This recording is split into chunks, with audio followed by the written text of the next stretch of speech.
Assalamualaikum warahmatullahi wabarakatuh. Alhamdulillahirobbilalamin. Wassalatu wassalamu ala asrofil anbiya wal mursalin wa ala alihi wa ashabihi ajmain amma ba'du. Pertama-tama marilah kita mengucapkan puji dan syukur atas kehadiran Allah SWT yang telah memberikan kita kesehatan dan kesempatan sehingga saya dapat membuat video ini. Salawat dan salam kita sampaikan kepada Nabi Muhammad SAW yang telah membawa kita dari zaman jahiliyah menuju zaman Islamiyah seperti sekarang ini. Perkenalkan, nama saya Askia Adila Zahra, NPM 210 20 11 4, dosen pengampuh Bapak Muhammad Ariski, dan di sini saya akan mewawancarai salah satu guru dari Pondok Pesantren Al-Azhar Asy-Syafari, yaitu Bapak Fikih Rinaldi. Langsung saja saya akan mewawancarai Bapak Fikih Rinaldi. Bapak kan nih sebagai guru mengajar tahfiz. Bagaimana persiapan Bapak sebelum mengajar? Ya, Assalamualaikum warahmatullahi wabarakatuh. Langsung saja saya akan menjawab pertanyaan dari saudari Kia. Jadi persiapan sebelum mengajar tahfiz yaitu di pesantren itu kita disuruh datang 30 menit sebelum pembelajaran. Maknanya kalau kita masuk jam 7:30, kalau di pesantren itu 7:30 masuknya, berarti kita jam 7 paling lama kita sudah harus datang ke situ. Di situ kita persiapan. Di pesantren itu kita persiapan, anak-anak juga di situ baru selesai makan, terus sebelum masuk kelas mereka tes kesehatan. Jadi sebelum mereka belajar, mereka sudah tes kesehatan yang dibacakan oleh wali kelasnya gitu. Nanti dicek kesehatannya apakah ini sakit atau tidak. Jadi kita tahu mana yang bisa mengikuti pelajaran ini, mana yang enggak gitu. Nah, di situ juga anak-anak membaca doa sebelum masuk kelas. Nah, berbaris, cek kesehatan dan berdoa gitu baru masuk kelas. Nah, di situ kita sebagai guru kan di kantor gitu menunggu sekaligus apalah gitu kegiatan guru biasalah membaca Quran apa macam-macam lah gitu kan. Anak-anak juga seperti itu, sebelum masuk kita anak-anak sudah harus mempersiapkan bacaannya, hafalan yang akan disetorkannya, mungkin seperti itu. Lalu bagaimana proses atau strategi Bapak dalam mengajar murid-murid? Jadi di pesantren ini ada sistem di mana di situ menggunakan metode tahfiznya 2 jam sekaligus. Ya. Jadi dalam 2 jam itu kita disuruh yang pertama kita guru membacakan kepada murid kita, karena kan kalau dianya anak kelas 1 MTS dia belum tentu semua lancar betul menghafal, belum tentu lancar semua membaca Al-Quran. Jadi mau tidak mau kita harus membacakan apa yang akan dihafal untuk kedepannya. Nah, jadi kita akan membacakan lalu anak-anak ini mengikuti. Jadi berapa kali kita ulang, disitulah ada juga namanya sistem talaki, ya kan? Sistem talaki itu kita panggil satu persatu nih. Satu persatu kita panggil untuk coba membaca depan kita, mana yang akan dihafalnya. Gitu. Mana yang akan dihafal, nanti kita kasih tahu mana yang salah, itu yang akan diperbaiki dia untuk maju nanti selanjutnya. Seperti itu. Terus ada juga murojaah gitu kan. Murojaahnya itu mereka baca sama-sama gitu. Mulai dari misalnya kalau dia ngafal juz 30 gitu. Ya juz 30 jadi dari An-Naba. Misalnya hari ini surah An-Naba. Lalu surah An-Nazi'at gitu kan. Nah, setelah itu misalnya satu hari itu bisa murojaahnya itu sama-sama satu surah atau dua surah gitu. Lalu yang terakhir ya mereka menghafal hafalan yang baru yang atau hafalan yang ingin disetorkan. Misalnya kemarin hafal surah misalnya 29 surah ini ya kan, misalnya dia mau lanjut ke surah ini, nah, dia ngafal, jadi dia harus persiapkan itu dari malam, kalau tidak bisa, karena di kelas ini kan situasinya kita nggak tahu, kadang namanya juga kelasnya tertutup ya kan, ber-AC, jadi anak-anak ini kurang fokus gitu. Jadi yang terakhir ini itulah setoran hafalan yang baru. Nanti setelah setoran hafalan yang baru itu waktu durasi 2 jam, itulah di situ talaki, murojaah, apalagi sama setoran seperti itu. Lalu hasil dari pembelajaran Bapak setelah itu gimana? Jadi di pesantren ini dia ada evaluasi. Jadi kita ini guru-guru dievaluasi juga langsung oleh yayasan.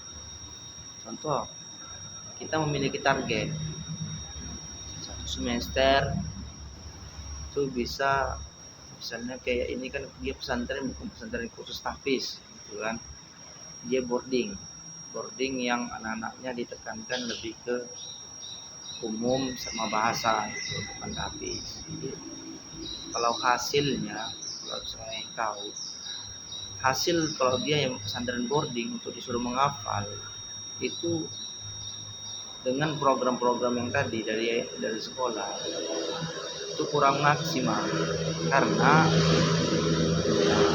kita setiap bulannya ada rekapitulasi itu setiap bulannya seberapa pencapaian anak, dia ditargetkan bulan ini harus sampai surah ini, bulan ini harus sampai surah ini, jadi ada rekapitulasi itu. Jadi kalau kita setiap bulannya itu dia ada grafiknya. Jadi setiap bulan itu otomatis grafiknya naik. Kalau misalnya dia hanya sampai ke surah ini, di bulan ini misalnya contoh sampai surah Abasa, tetapi dia cuma sampai An-Nasiat, itu ada poinnya di bawah itu. Otomatis Excelnya jalan. Nah, Excelnya itu jalan. Nanti diisikan, berarti dia cuma sekian persen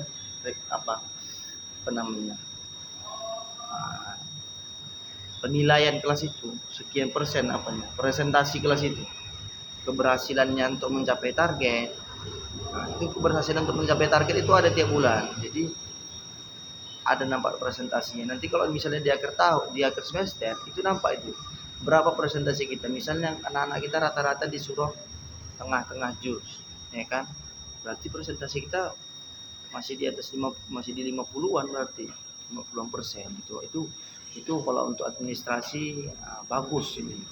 Ini bagus sangat kalau untuk mengevaluasi, ya kan, tahu. Jadi untuk hasil kelancaran, untuk hasil ini kita ada namanya program situ tasmi dan jilsat itqan. Jadi di sini ada 2 tingkatan, yaitu tasmi.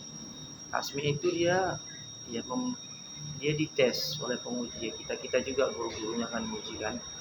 Nah, nanti diuji masuk video secara langsung gitu kan. Nah, orang tuanya bisa juga menyaksikan. Ada juga orang tua yang bisa menyaksikan langsung dari live. Di sini kan ada live-nya juga dari YouTube atau dari Instagram. Terus bisa juga datang orang tuanya, itu ada undangan masing-masing orang tua. Nah, ini untuk di program tahfiz dan jilsat itqan ini orang tua diundang untuk menyaksikan anak-anaknya dan bisa mengevaluasi anak-anaknya. Nah, jadi orang tua itu, jadi kita tahu seberapa kualitas anak itu. Di tasmi ini kita akan mengujikan satu juz, misalnya hafalan dia udah 5 juz nih, satu juz itu bisa 2 soal, itu terserah kita. Itu kita buat soalnya itu di amplop, ya kan, di amplop yang nggak tahu orang siapapun kecuali gurunya. Jadi kita bacakan yang di amplop itu soalnya. Ya anak-anak itu milih kayak MTQ lah gitu kan.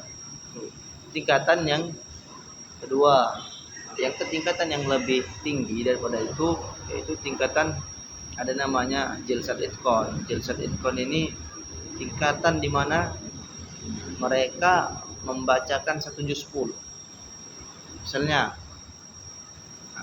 dia hafalannya jilsat, dia saya mau jilsat katanya.